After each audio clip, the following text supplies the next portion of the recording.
अध्याय 36 3 रूममेट्स की साधना प्रगति। पवित्र झरने का द्वार प्रत्येक नए साधक के सामने आने वाली पहली बाधा थी। डिंग हाओ ने यह भी महसूस किया कि जब क्यूई को इस स्थान पर लाया गया था, तो यह एक तेज बहती नदी की तरह था जो एक बांध से टकरा गई थी। नदी को बांध ने रोक दिया था।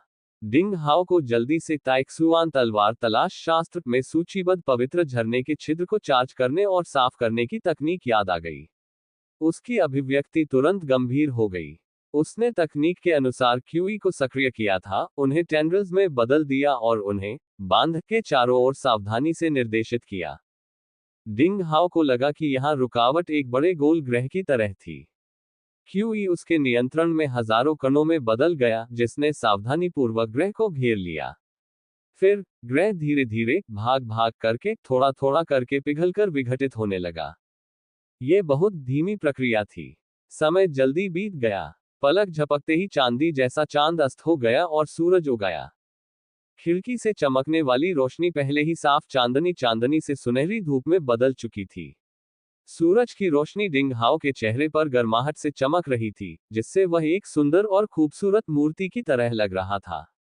टकरा जाना। अचानक डिंग हाओ को अपने मन में एक झटका महसूस हुआ, जैसे उसके लिए एक बड़ा दरवाजा खुल गया हो। अगले ही पल, हाथ के माइनर यिन के पहले मेरिडियन के 10वें प्रतिशत स्थान पर स्थित पवित्र झरने के छिद्र के अवरोध का अंतिम टुकड़ा डिंग हाओ द्वारा परिष्कृत किया गया। संपूर्ण छिद्र अंततः खुल गया। क्यूई खुशी से झूम उठा। जैसे कोई आध्यात्मिक ड्रैगन समुद्र में प्रवेश करता है, वह छेद में डूब गया। भनभनाहट, भनभनाहट, भनभनाहट। डिंग हाओ को तो ये भी महसूस हुआ कि वह पवित्र झरने के छिद्र के कंपन से उत्पन्न होने वाली मधुर ध्वनि को सुन सकता है। क्यूई ने स्वचालित रूप से गोलाकार छिद्र के भीतर एक व्यवस्थित परिसंचरण मार्ग बनाया और तेजी से प्रसारित हुआ। हर बार एक चक्र पूरा होने पर यह मजबूत होता गया। आवश्यक क्यूई, जो मूल रूप से एक हल्के चांदी के रंग का था, धीरे धीरे एक क्रिस्टल स्पष्ट चांदी सफेद बर्फ और बर्फ की तरह उज्ज्वल और चिकनी में बदल गया। डिंग हाओ ने अपनी आंखें खोली और अपनी हथेलियां खोली। एक ही विचार के साथ उसकी हथेलियों में हल्की सी टिमटिमाती हुई चांदी सफेद रोशनी का एक गोला प्रकट हुआ। उसी समय डिंग हाओ के कानों और हथेलियों के बीच से ठंडी हवा का एक झोंका उसके पूरे शरीर में फैल गया। जैसे ही डिंग हाओ ने पवित्र झरने के छिद्र में क्यूई की गति बढ़ाई, पलक झपकते ही उसकी हथेली पर चांदी की बर्फ की एक परत दिखाई दी। उसकी कलाई और हाथ पर सूरज की रोशनी के नीचे एक रंगीन प्रभामंडल दिखाई दिया। तो मेरे शरीर की अजीब आध्यात्मिक वर्ग संपत्ति पानी की प्रकृति का एक उत्परिवर्तन है। यह एक प्राकृतिक बर्फ और बर्फ हवा संपत्ति है। डिंग हाओ को एक आभास प्राप्त हुआ। नौसिखिए मार्शल कलाकारों के लिए ताइक्सुआन तलवार तलाश शास्त्र शानदार था, क्योंकि इसकी जादुई कौशल साधना पद्धति गुणों में विभाजित नहीं थी। अलग अलग शारीरिक गुणों वाले लोग इसकी विधियों में साधना करने के बाद अलग अलग गुणों की क्यूई प्राप्त करेंगे। ये जादू कौशल के लिए सबसे सही शुरुआती साधना पद्धति थी। ये ड्राइंग क्यूई फॉर्मूला से 10,000 गुना अधिक शक्तिशाली था। इसके अलावा केवल मानव क्षेत्र के प्रभुत्वशाली संप्रदायों के पास ही ऐसी पद्धतियां होंगी। यही कारण था कि इस दुनिया में एक सच्चा महापुरुष बनने के लिए किसी संप्रदाय में शामिल होना जरूरी था। दुष्ट साधकों का कोई भविष्य नहीं था। तो यह एक बर्फ और बर्फ क्यूई है। हाँ, यह एकदम सही संपत्ति है। डिंग हाओ अपनी क्यूई संपत्ति से बहुत संतुष्ट था। एक विचार के साथ उसकी हथेली में चांदी की रोशनी धीरे धीरे गायब हो गई। उसकी हथेली पर जमी बर्फ की परत भी धीरे धीरे उसकी त्वचा के नीचे चली गई। वह खड़े हुए और आराम से खींचे, जो पूरी रात की साधना के सत्र को समाप्त करने का संकेत था। हालांकि वह पूरी रात सोया नहीं था, फिर भी डिंग हाओ तरोताजा महसूस कर रहा था। न केवल उसे थकान महसूस नहीं हुई, बल्कि वह सहज और ऊर्जावान महसूस कर रहा था। उसका पूरा शरीर ताकत से भर गया था। पवित्र झरने के छिद्र को खोलने के बाद इसका मतलब था कि डिंग हाओ की ताकत आधिकारिक तौर पर मार्शल शिष्य क्षेत्र में प्रवेश कर गई थी। वह अंततः एक छिद्रित मार्शल शिष्य था। मार्शल डिसिपल क्षेत्र में प्रवेश करने के बाद किसी के भौतिक शरीर की क्षमता अंतहीन रूप से मुक्त हो जाएगी। डिंग हाओ की ताकत पहले ही 1500 ग्राम के करीब हो गई थी। उसकी मांसपेशियों और हड्डियों की ताकत नई ऊंचाइयों पर पहुंच गई। अगर वह ध्यान से सुनता तो वह अपने आसपास 10 मीटर के दायरे में होने वाली हर चीज को सुन सकता था। इसे वास्तव में मार्शल आर्ट की राह पर कदम बढ़ाना माना गया। भविष्य में डिंग हाओ के लिए एक व्यापक मार्ग और आगे का प्रशिक्षण इंतजार कर रहा था। एक जोरदार धमाका हुआ। डिंग हाओ ने कमरे के पत्थर के दरवाजे खोले और चमकदार और गर्म धूप की एक किरण अंदर आई। डिंग हाओ दरवाजे पर खड़ा था और अपने शरीर पर गर्म धूप की रोशनी पड़ने दे रहा था। उसे पहले कभी इतना सुकून महसूस नहीं हुआ था जितना अब हो रहा था। संयोग से उसी समय उसने एक और धमाके की आवाज सुनी। डिंग हाओ ने देखा कि झांग फैन भी आंगन के दूसरी तरफ से अपना दरवाजा खोल रहा था। हालांकि शिकार करने वाला युवक बहुत अच्छा नहीं लग रहा था। वरिष्ठ भाई डिंग, झांग फैन ने उनका अभिवादन किया, लेकिन ये स्पष्ट था कि झांग फैन खुद को ऊर्जावान दिखने के लिए मजबूर कर रहा था। डिंग हाओ ने हल्के से मुस्कुराकर सिर हिलाया। उसने पूछा, तुम अच्छे नहीं लग रहे हो, क्या तुम खेती करके बहुत थक गए हो? नहीं, मैंने सिर्फ एक रात के लिए ताइजुवान तलवार तलाश शास्त्र की साधना की, लेकिन उसके परिणाम उतने अच्छे नहीं थे। मुझे क्यूई का भी ज्ञान नहीं है, क्यूई के बीज की तो बात ही दूर है। आह, झांग फैन ने कहा। उसने फिर से आह भरी, नाखुश दिख रहा था। शिकार करने वाला युवक स्पष्टतः अपनी प्रतिभा से असंतुष्ट था। हालांकि उसने हार नहीं मानी। वह जानता था कि संप्रदाय की प्रवेश परीक्षा पास करने के बाद ऐसा समय आएगा। वह केवल कड़ी मेहनत और लगन से अपनी प्रतिभा की कमी को पूरा करने पर भरोसा कर सकता था। ओह ठीक है, वरिष्ठ भाई डिंग, आपकी साधना प्रगति कैसी है? झांग फैन ने तुरंत मुस्कुराते हुए पूछा। डिंग हाओ को अभी जवाब देने का समय नहीं मिला था कि उन्हें एक और धमाके की आवाज सुनाई दी। आंगन के दूसरी तरफ के कमरे का दरवाजा खुला। वांग शियाओ की अपने चेहरे पर खुशी के भाव के साथ बाहर आया। जब उसने दोनों को आंगन में देखा तो वह चौंक गया, लेकिन उनका अभिवादन करने की पहल की। नमस्ते, वरिष्ठ भाई डिंग। कल दोपहर मैदान पर डिंग हाओ के शानदार प्रदर्शन ने अभिमानी युवक के गुस्से को पूरी तरह से दबा दिया। वांग शियाओकी ने डिंग हाओ के सामने अशिष्ट व्यवहार करने की हिम्मत नहीं की। डिंग हाओ मुस्कुराया और सिर हिलाया। वे सभी पूर्वी अकादमी में हरे शर्ट के साथी प्रशिक्षु थे और एक ही प्रांगण में रह रहे थे। जब तक वांग शियाओकी अपने घमंडी और अहंकारी रवैये को बदल सकता था, तब तक डिंग हाओ उसके साथ पूरी तरह से झगड़ा नहीं करना चाहता था। डिंग हाओ ने वांग शियाओकी के खुश चेहरे को देखा और उसे चिढ़ाया। ऐसा लगता है कि छोटे भाई झोंग ने कल रात की साधना के दौरान बहुत कुछ हासिल किया है। हाँ, मैं सीनियर भाई डिंग के सामने शेखी नहीं बघार सकता। मैंने पूरी रात ईमानदारी से साधना की और आखिरकार क्यूई के बीज को परिष्कृत किया।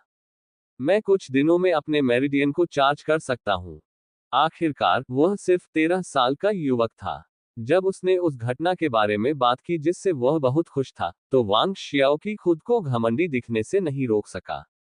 हालांकि वह वास्तव में डिंग हाओ से बहुत प्रभावित लग रहा था और उसने बहुत संयम दिखाया, सम्मानजनक लहजे में बात की। यह सुनते ही झांग फैन के चेहरे पर उदासी छा गई। वे दोनों संप्रदाय के नए शिष्य थे और वांग शियाओकी ने एक रात में अपने क्यूई के बीज को परिष्कृत करने में कामयाबी हासिल की थी। फिर भी उसने क्यूई की समझ भी विकसित नहीं की थी। तुलना करके उनके बीच का अंतर स्वर्ग और पृथ्वी जैसा था। वह अवसाद की लहरों को महसूस करने से खुद को नहीं रोक सका, जिसे रोकना उसके लिए मुश्किल था। डिंग हाओ हल्का सा मुस्कुराया। दरअसल इसके पीछे एक गहरा सिद्धांत छिपा था। वांग शियाओकी ने संप्रदाय में शामिल होने से पहले ही अन्य जादू कौशलों में साधना की थी। उसके पास पहले से ही क्यूई आधार था। इसके अलावा वह पहले से ही क्यूई के बीज को परिष्कृत करने के करीब था। इस आधार के ऊपर ताइक्सुआन तलवार खोज शास्त्र में साधना की एक रात के बाद, जो एक उच्च स्तरीय साधना पद्धति थी, उसने आखिरकार अपने क्यूई के बीज को सक्रिय कर दिया। यह प्रगति केवल औसत मानी जा सकती थी और कुछ भी चौंकाने वाली नहीं थी। अगला अध्याय 37 बैंगनी वस्त्र पहने दक्षिणी प्रांगण की चुनौती। एकमात्र समस्या ये थी कि यह युवक बहुत घमंडी था और प्रशंसा पाने के लिए सच्चाई को बड़ा चढ़ाकर पेश करता था। संक्षेप में, वह अपरिपक्व था। आपको क्या मिला, वरिष्ठ भाई डिंग? वांग जियाओकी अभी भी डिंग हाओ के साथ प्रतिस्पर्धा करना चाहता था। बस कुछ गहने, डिंग हाओ ने मुस्कुराते हुए कहा। वह वास्तव में ये कहना चाहता था कि उसने जादुई झरने के छिद्र को फिर से खोल दिया है और एक छिद्र वाले क्षेत्र में प्रवेश कर गया है, ताकि वांग शियाओकी कुछ विनम्रता सीख सके। हालांकि उसने झांग फैन की खातिर अपना मुंह बंद रखा। वांग जियाओकी की मुस्कान और चौड़ी हो गई। कुछ शब्दों का आदान प्रदान करने के बाद वह अपने परिचित अन्य शिष्यों को दिखाने के लिए उत्साहित था। जूनियर भाई झांग, चिंता मत करो। जब तक तुम्हारे पास गहरी नींव है, ये तथ्य कि तुम्हें तलवारबाजी चाहने वाले संप्रदाय में भर्ती किया गया है, ये दर्शाता है कि वे तुम्हारे कौशल की प्रशंसा करते हैं। जरा सोचो, तुमने इस संप्रदाय में जगह पाने के लिए हजारों लोगों को हराया है। अगर तुम कड़ी मेहनत करो तो कुछ भी हो सकता है। बहुत सारे प्रसिद्ध मार्शल कलाकार बाद की उम्र में ही खेलते हैं। याद रखो, किसी और के साथ प्रतिस्पर्धा मत करो, बल्कि खुद से, डिंग हाओ ने आश्वस्त करते हुए कहा, ये देखकर कि झांग फैन पराजित दिख रहा था। इस युवा शिकारी के आदर्श के शब्दों ने उसे तुरंत उत्साहित कर दिया। मैं समझता हूँ, वरिष्ठ भाई डिंग। चिंता मत करो, मैं हार नहीं मानूंगा, झांग फैन ने अपनी मुट्ठियां भींच ली और दृढ़ विश्वास के साथ कहा। डिंग हाओ ने उसके कंधे पर थपथपाया और मुस्कुराते हुए कहा, बहुत बढ़िया। ज्यादा चिंता मत करो, चलो नाश्ता करते हैं। तलवारबाजी की चाह रखने वाला संप्रदाय सचमुच स्नो प्रांत में एक महान शक्ति था, जो अपने अनुयायियों के लिए निःशुल्क और सर्व समावेशी आवास उपलब्ध कराने में कोई कसर नहीं छोड़ता था। संभवतः यही एक कारण था कि इतने सारे लोग इस संप्रदाय में शामिल होना चाहते थे। प्रतीक्षा सूची में शामिल शिष्यों को 5 अलग अलग उत्तरी, दक्षिणी, पूर्वी, पश्चिमी और मध्य प्रांगणों में भोजन उपलब्ध कराया गया। इसलिए उनके रहने के स्थान और अभ्यास क्षेत्र भी अलग अलग थे।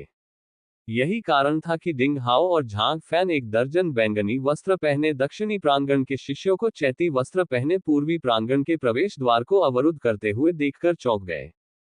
वे लगभग 100 पूर्वी प्रांगण शिष्यों से घिरे हुए थे, जो किसी बात पर झगड़ रहे थे। उनमें से कुछ लोग इतने पीटे गए थे और खून से लथपथ थे कि उन्हें दूसरों द्वारा उठाकर ले जाना पड़ा, और वे बहुत क्रोधित थे। बड़े भाई डिंग यहाँ हैं, किसी ने उन्हें दूर से देखकर उत्साह से कहा। बाकी सभी लोग भी खुशी से देख रहे थे। बहुत बढ़िया, सब लोग रास्ता बनाओ। हाँ, वरिष्ठ भाई डिंग निश्चित रूप से इन दक्षिणी आंगन के मूर्खों को सबक सिखाने के लिए काफी मजबूत है।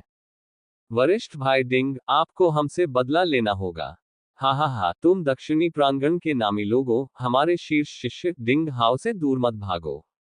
भीड़ ने हंगामा मचा दिया और खुशी खुशी डिंग हाओ को घेर लिया, और बड़बड़ाने लगी जैसे वह उनका उद्धार करता हो। डिंग हाओ को तुरंत पता चल गया कि क्या हुआ था। प्रांगण टूर्नामेंट के आधिकारिक रूप से शुरू होने से पहले ही झगड़े शुरू हो गए थे। 1 घंटे पहले 10 बैंगनी वस्त्र पहने दक्षिणी प्रांगण के शिष्य पूर्वी क्षेत्र में घुस आए थे, भोजन कक्ष के प्रवेश द्वार को अवरुद्ध कर दिया था, और घोषणा की थी कि वे पूर्वी प्रांगण के विशेषज्ञों को चुनौती देने जा रहे हैं। उनका व्यवहार बेहद असभ्य था, और उन्होंने पहले ही कुछ पूर्वी प्रांगण के शिष्यों को घायल कर दिया था। ये दक्षिणी प्रांगण के शिष्य वास्तव में काफी शक्तिशाली थे।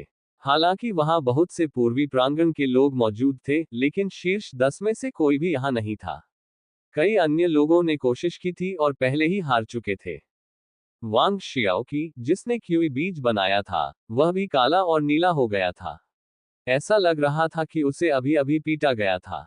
डिंग हाओ ने भौहें सिकोड़ी, और इससे पहले कि वह कुछ कह पाता, बैंगनी वस्त्र पहने दक्षिणी प्रांगण के शिष्य पहले से ही मजाक कर रहे थे। हाँ, ये कितना परेशान करने वाला है कि हमारे वरिष्ठ भाई की एक भी चाल का कोई भी सामना नहीं कर पाया है। मुझे लगता है कि अफवाहें सच हैं कि चैती वस्त्र वाला पूर्वी प्रांगण वास्तव में कचरे का ढेर है और 5 प्रांगणों में सबसे निचला है। क्या आपको लगता है कि आप सभी लोग आंगन टूर्नामेंट में सफल हो सकते हैं? मेरा सुझाव है कि आप हमारे संप्रदाय को शर्मिंदगी से बचाएं। मुझे सच में नहीं पता कि तुम सब ने परीक्षा कैसे पास कर ली।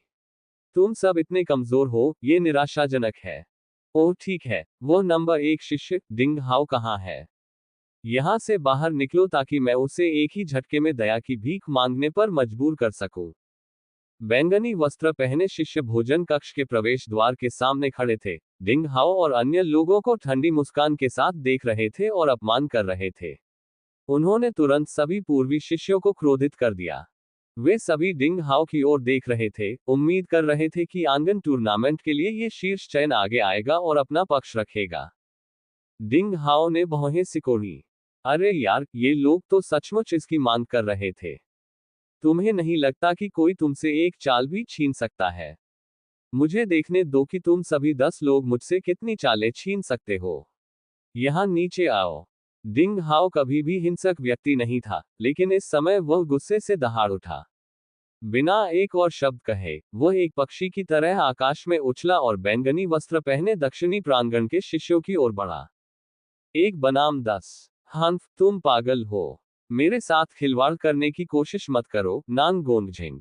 एक पतला और शेर जैसा युवक, जिसके लंबे सुनहरे बाल और बिल्ली जैसी आंखें थीं, डिंग हाओ के व्यवहार से क्रोधित हो गया और उसने अपनी हथेली आगे कर दी।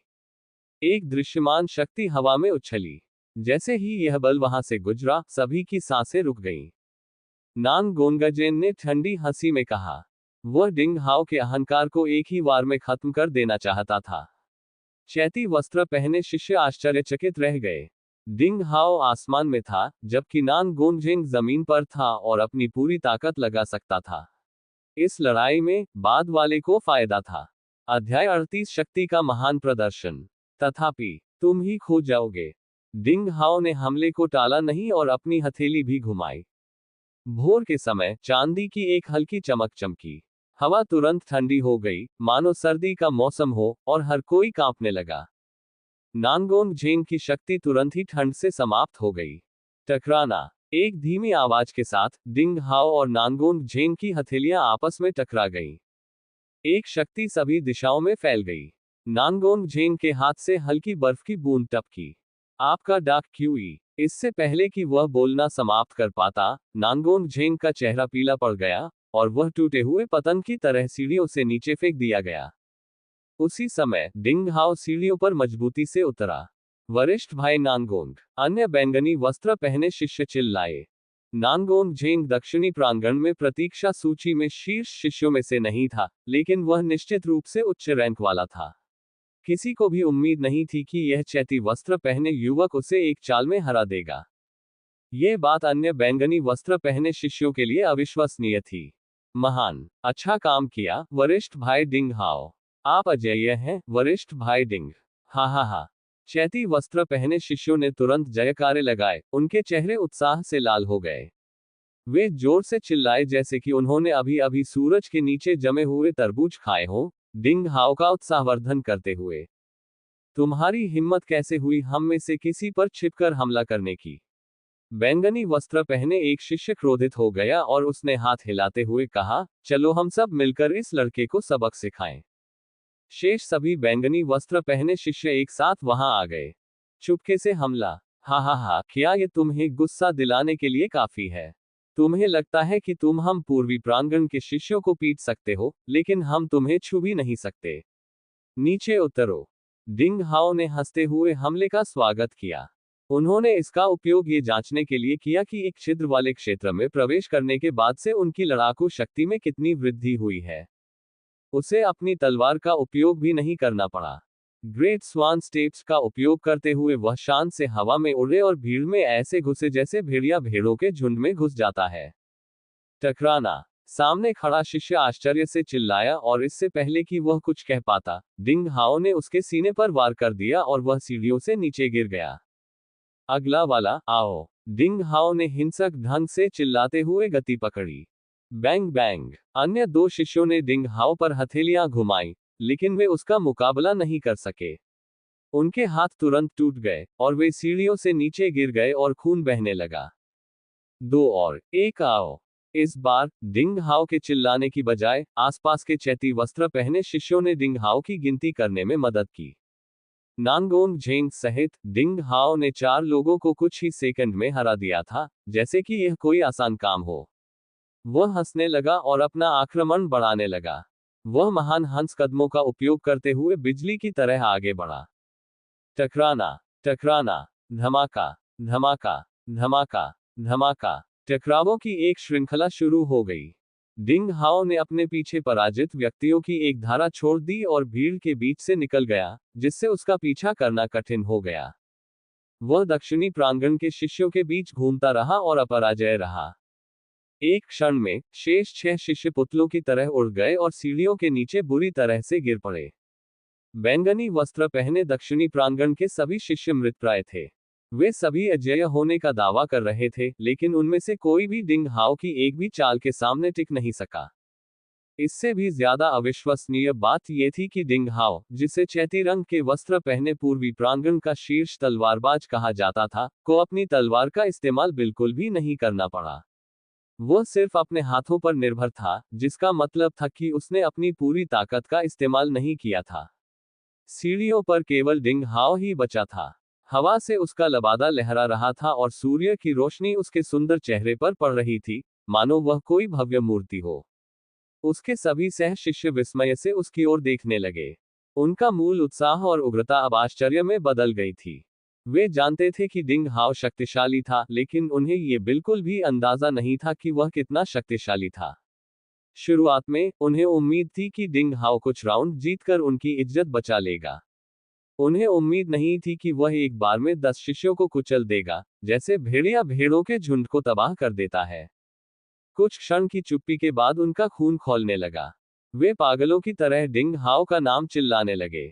वरिष्ठ भाई डिंग, आप अद्भुत हैं। वरिष्ठ भाई डिंग, आप मेरे आदर्श हैं। मैं आपसे प्यार करती हूँ, वरिष्ठ भाई डिंग। एक मंत्रमुग्ध महिला शिष्या चिल्लाई।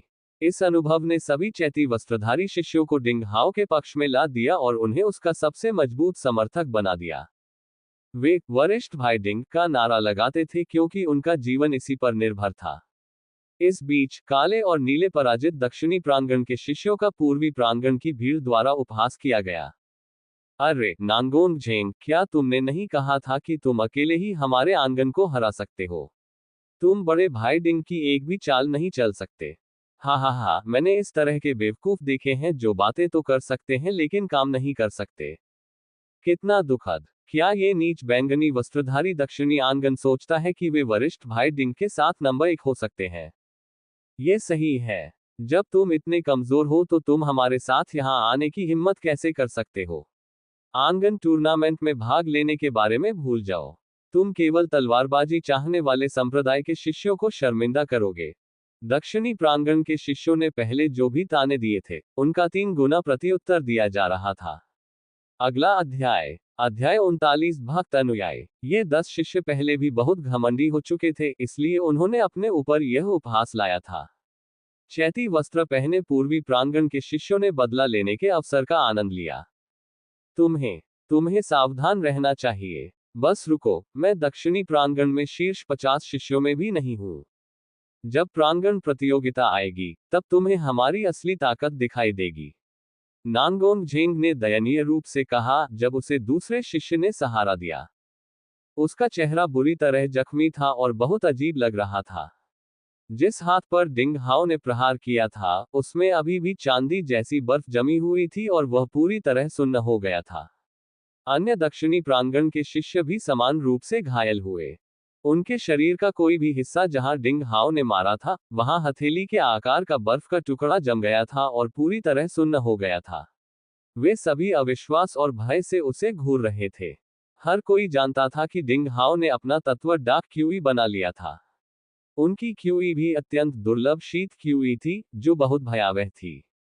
बहुत घमंडी मत बनो। बस तब तक इंतजार करो जब तक कि वरिष्ठ भाई लियू कुंग, जो पहले से ही 2 छिद्रित क्षेत्र में प्रवेश कर चुका है, तुम सभी को हरा नहीं देता। हम 2 दिनों में इस शर्म की भरपाई कर देंगे। नांगोंग झेंग ने अपनी दुम दबाकर जाने से पहले द्वेषपूर्ण ढंग से कहा। पूर्वी प्रांगण के शिष्य बिना किसी परवाह के जोर से हंसने लगे और उनका उपहास करना जारी रखा। वे तभी रुके जब बैंगनी वस्त्र पहने अंतिम शिष्य लंगड़ाता हुआ दूर चला गया, और वे सभी डिंग हाओ के चारों ओर इकट्ठा हो गए। वरिष्ठ भाई डिंग, आप निश्चित रूप से मार्शल प्रशिक्षु क्षेत्र में प्रवेश कर चुके हैं। यह आश्चर्यजनक है। वरिष्ठ भाई डिंग, क्या आप हमें कुछ सलाह दे सकते हैं? मैंने सारी रात डार्क स्वॉर्ड स्किल्स की साधना में बिताई, लेकिन मैं मुश्किल से ही प्रगति कर पाया हूँ। ये सही है, वरिष्ठ भाई डिंग। कौशल कहते हैं कि हृदय क्यूई पर शासन करता है, और क्यूई हृदय में उत्पन्न होती है। एक अंधेरे लय के साथ डेंटियन को उत्तेजित करें और इस प्रकार अंधेरे क्यूई बनाएं। क्या ये वाक्य वास्तव में भ्रामक नहीं है? अंधेरे लय किस तरह की लय है? डिंग हाओ के प्रदर्शन ने उनके साथियों को पूरी तरह से प्रभावित कर दिया था। सभी लोग उसके पीछे डाइनिंग हॉल में चले गए, जहां किसी ने उसके लिए पहले से ही नाश्ता तैयार कर रखा था। वे सब उसके चारों ओर बैठकर खाना खाने लगे, और यहां तक कि गर्वित वांग शियाओ की भी उत्साह से उससे वरिष्ठ भाई डिंग कहकर पुकार रहा था। डार्क रिदम एक ऐसी लय है जिसमें आपका शरीर सबसे अधिक सहज होता है, उस बिंदु तक जहां आप खुद को खो देते हैं। डिंग हाओ बहुत सहज थे और उन्होंने सभी के सवालों के जवाब दिए, अपने साधना अनुभव को पूरी तरह से साझा किया। पलक झपकते ही सुबह उड़ गई। उनकी उदारता ने एक बार फिर पूर्वी प्रांगण के शिष्यों को जीत लिया। अनजाने में डिंग हाओ ने अधिकांश चैती वस्त्रधारी शिष्यों को अपने पक्ष में कर लिया था। उन्हें भक्त अनुयायियों का एक बड़ा समूह प्राप्त हो गया था। दक्षिणी प्रांगण के शिष्यों को दूर गायब होते देख कुछ युवक एक पेड़ से कूद पड़े। वे सभी शुद्ध सफेद शर्ट पहने हुए थे और बहुत सुंदर लग रहे थे। उनकी कमर से लंबी तलवारें लटक रही थीं। वे स्पष्ट रूप से सफेद वस्त्र पहने केंद्रीय प्रांगण से थे। आप सब क्या सोचते हैं? मुझे उम्मीद नहीं थी कि सबसे कमजोर चैती वस्त्र पहने पूर्वी प्रांगण में इतनी दिलचस्प आकृति होगी। हे, अगर हम इतने प्रतिबंधित नहीं होते तो मैं खुद डिंग हाओ से लड़ना चाहता। कोई बेवकूफी भरा काम मत करो। डिंग हाओ में एक दुर्लभ ईश्वरीय तत्व है, इसलिए उसका ठंडा उत्परिवर्ती क्यूई संभवतः अंतिम तत्व है। आप सब उसकी तारीफ क्यों कर रहे हैं? वह सिर्फ एक जोकर है जो एक छिद्रित मार्शल अप्रेंटिस क्षेत्र में आया है, जो सिर्फ नांगोंग झेंग जैसे कचरे को हराने के लिए अच्छा है। वह एलायंस ऑफ सेवन के लिए कोई खतरा नहीं है। ये सही है। सफेद वस्त्र पहने केंद्रीय प्रांगण पांचों में सबसे मजबूत है, इसलिए डिंग हाओ हमारे प्रांगण में शीर्ष 30 के लिए भी पर्याप्त नहीं होगा।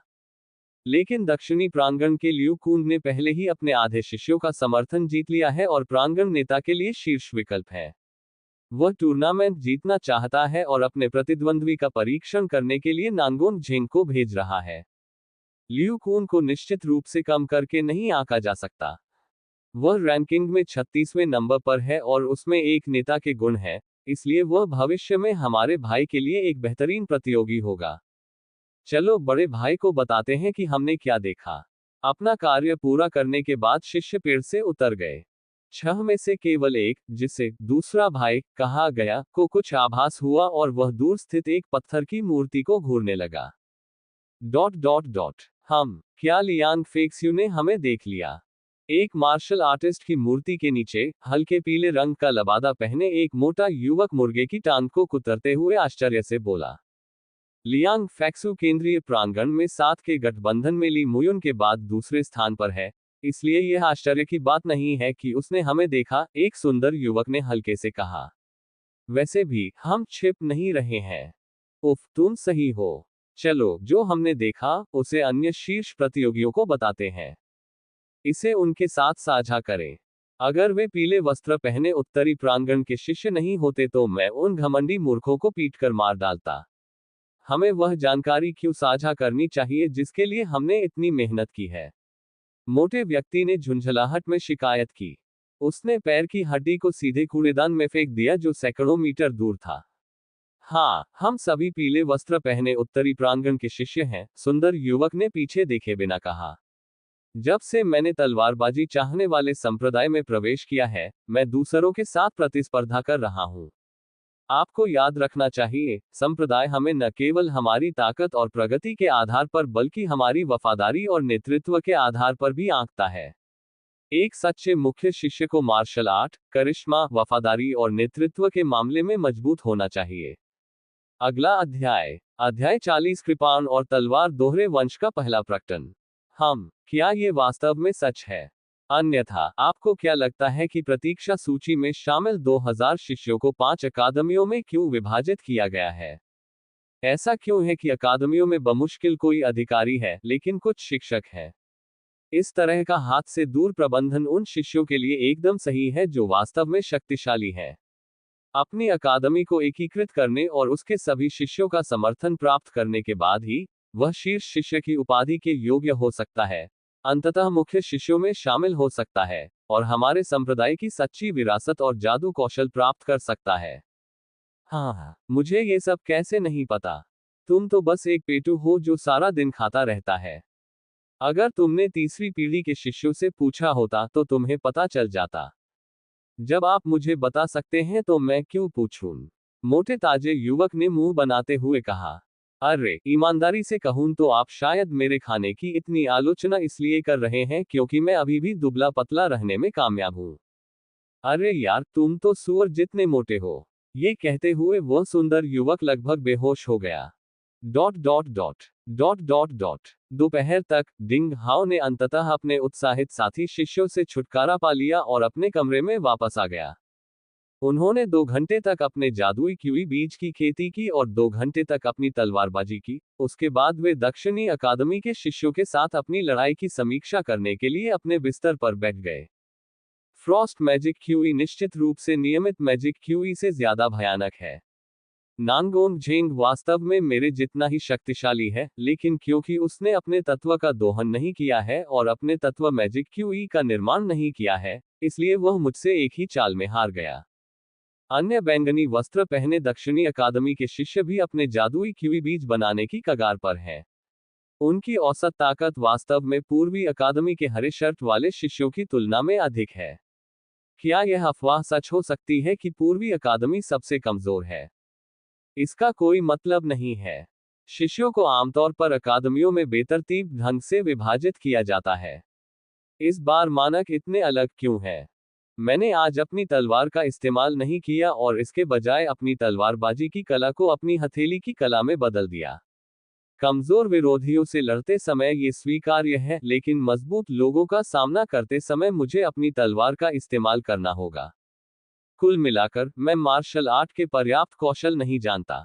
ग्रेट स्वान स्टेप्स और रैपिड क्रॉस स्वॉर्ड के अलावा मेरे पास कोई अन्य प्रभावशाली कौशल नहीं है। डिंग हाओ ने भौहें सिकुड़ी और कड़वी मुस्कान दी। उनकी पृष्ठभूमि बहुत ही निम्न थी और उन्होंने कभी कोई जादू कौशल नहीं सीखा था। इस मामले में वह बड़े शहरों के बिगड़ेल युवा मालिकों से बहुत पीछे थे। पूर्वी अकादमी के हरे शर्ट के शिष्यों में से किसी ने भी खुद और झांग फैन जैसे कुछ उत्कृष्ट शिष्यों को छोड़कर अपने जादुई क्यूई बीजों को उत्तेजित नहीं किया था। वे सभी निम्न पृष्ठभूमि से आए थे और उन्हें मार्शल आर्ट की केवल मामूली समझ थी। डिंग हाओ को तुरंत इस दोष को ठीक करने का कोई रास्ता निकालना पड़ा। अन्यथा, यदि उसके पास मजबूत आक्रमण क्षमता नहीं होगी तो वह सच्चे विशेषज्ञों के सामने नुकसान में रहेगा। मैंने सुना है कि इस साल के अकादमी टूर्नामेंट के शीर्ष 5 को तलवारबाजी चाहने वाले संप्रदाय की लाइब्रेरी से एक मध्यम स्तर के मानव क्षेत्र मार्शल कौशल को चुनने का अवसर मिलेगा और एक तलवार चाहने वाली मैगिन गोली मिलेगी। ये गोली 6 महीने के लिए मैजिक क्यूई खेती को बढ़ा सकती है। मुझे लगता है कि सुधार जारी रखने के लिए मुझे शीर्ष 5 में प्रवेश करने की कोशिश करनी होगी। ये सोचकर डिंग हाओ ने परसों होने वाले टूर्नामेंट में अपना पूरा प्रयास लगाने का निर्णय लिया। उसे जल्द से जल्द ग्रैंड मास्टर क्षेत्र तक पहुंचने की जरूरत थी। जब वह इतना शक्तिशाली था, तभी वह जानवरों से भरे जंगल में आजादी से घूम सकता था और स्नो प्रांत और उत्तरी भूमि को छोड़कर दूर दक्षिणी भूमि पर जा सकता था। वहां वह मुहुआंग तियानजी और अपनी खोई हुई बहन को पा सकता था। अपने मन में प्रक्रिया को समझने के बाद डिंग हाओ ने जादुई तलवार खोजने के कौशल का अभ्यास जारी रखा। उसके हाथ की माइनयिन में, खास तौर पर पवित्र झरने के छिद्र में, उसकी ठंडी जादुई क्यूई लगातार बढ़ती रही। जैसे जैसे जादुई क्यूई 10 चक्कर प्रति सेकंड की खतरनाक गति से घूमती रही, डिंग हाओ का भौतिक शरीर भी मजबूत होता गया। यह एपर्चर का जादू था। छिद्रों में जादुई क्यूई के निरंतर क्रांति ने जादुई क्यूई को बढ़ाया और मार्शल कलाकारों के लिए अलौकिक शक्ति प्रदान की। डिंग हाओ की असाधारण समझ और परिवर्तित शरीर के साथ उनकी साधना की गति 5 अकादमियों में बाकी सभी से ऊपर थी। पलक झपकते ही 6 से 8 घंटे बीत गए और डिंग हाओ के हाथ की माइनयिन फर्स्ट मेरिडियन में मैजिक क्यूई बहुत मजबूत हो गई। जैसे ही यह मुड़ा, इसने बहरा कर देने वाली गड़गड़ाहट की आवाजें निकाली, जो लगभग एक छिद्रित मार्शल अप्रेंटिस क्षेत्र के शिखर तक पहुंच गईं। इसी समय पवित्र झरने का द्वार लगभग पूरी तरह से विकसित हो चुका था। जब जादुई क्यूई घूम रही थी, तो छिद्र बर्फ के टुकड़े की तरह चमक रहा था, और उसकी रोशनी उसके डेंटियन से होकर भी चमक रही थी। डिंग हाओ ने हल्का सा सिर हिलाया और अपनी तलवार बाहर निकाली। क्रैक क्रैक, तलवार ने पीछे चांदी की बर्फ की एक धारा छोड़ी, जो एक लंबे घुमावदार ड्रैगन की तरह थी। पूरा कमरा तुरंत बर्फ के टुकड़ों से जगमगा उठा जो रत्नों की तरह चमक रहे थे। जादुई बर्फ तलवार क्यूई। ऐसा लगता है कि आइस मैजिक क्यूई को तलवारबाजी में इस्तेमाल करने से दिलचस्प नतीजे मिल सकते हैं। बढ़िया, बहुत बढ़िया। हाँ हाँ, यह आइस स्वॉर्ड क्यूई न केवल मेरे प्रतिद्वंद्वी को पंगु बना सकती है, बल्कि यह उसकी मैजिक क्यूई को भी स्थिर कर सकती है। अब मेरी मैजिक क्यूई पहले से कहीं ज्यादा मजबूत है। डिंग हाओ बहुत प्रसन्न हुआ। अपना बायां हाथ हवा में उठाकर उसने बर्फ और हिमकणों की लंबी धार को वापस अपने शरीर में खींच लिया। अब जब मैंने एक छिद्रित मार्शल अप्रेंटिस क्षेत्र पूरा कर लिया है, तो मैं अब अपने मेरिडियन में प्रवेश करना जारी रख सकता हूँ। शायद मैं दूसरे एपर्चर फेटसी की खेती भी कर सकूं और 2 छिद्रित मार्शल अप्रेंटिस क्षेत्र तक पहुंच सकूं। उसने अपनी तलवार रख दी, बिस्तर पर बैठ गया और अपनी नसें तोड़ने लगा। अपनी ताकत बढ़ाकर ही वह अकादमी टूर्नामेंट में अच्छा प्रदर्शन कर सकते थे। पलक झपकते ही 6 से 8 घंटे और बीत गए। डिंग हाओ ने आखिरकार अपनी आइस मैजिक क्यूई का आह्वान किया और पूरी तरह से दूसरे मेरिडियन में घुस गया। हाथ की माइनर यिन पहली मेरिडियन के दूसरे एपर्चर फेटसी तक पहुंच गया। फिर उसने इस दूसरे एपर्चर की खेती शुरू कर दी। हालांकि इसके बाद जो हुआ उससे वह पूरी तरह हैरान रह गए। यह क्या है? एपर्चर तक पहुंचने के बाद मेरी सारी मैजिक क्यूई अचानक गायब क्यों हो गई? मैजिक स्वॉर्ड सीकिंग स्किल ने इस बारे में कुछ नहीं कहा।